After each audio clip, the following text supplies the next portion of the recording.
I didn't have a problem, Alabama, with a loss being in the Final Four. Did you? Yes, but I think this is fascinating. I think they're one of the 4 best teams, but right now I don't think they're one of the 4 most deserving teams. So what side are you generally on? I generally am on best, but we're still in November, so I wouldn't have put Alabama there yet because I think the committee set up a really interesting dynamic here.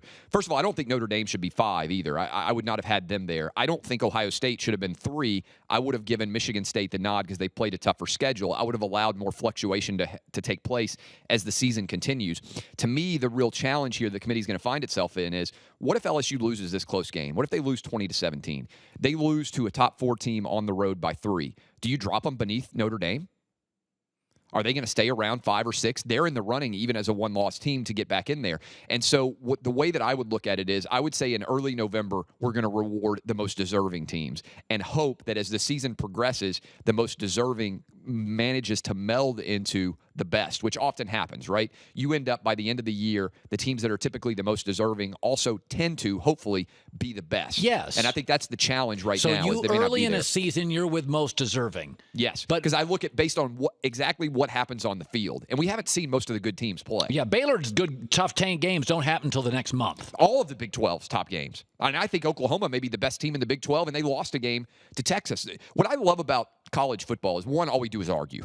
That's what makes it great for what you and I do. You're an attorney. Yeah, and this is basically I get to make arguments about football instead of making arguments about complex legal issues, which are nowhere near as entertaining. But when you break it down, what you really end up with is people uniquely in football believe that whatever happens in 60 minutes would happen again if they played the next week. It doesn't work that way. Not at all.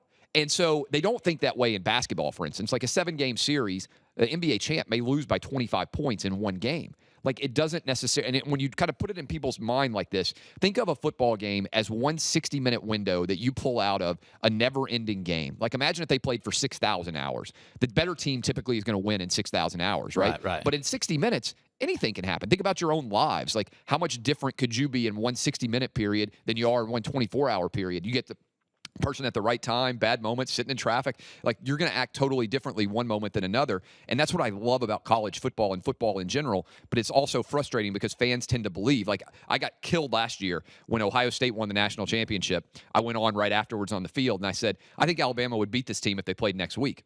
And I believe it. And Vegas would side with me. Alabama would have been favored over Ohio State last year if they played another game. But Ohio State won the game that matters. But most fans believe that whatever happens in 60 minutes would continue to repeat forever. Yeah.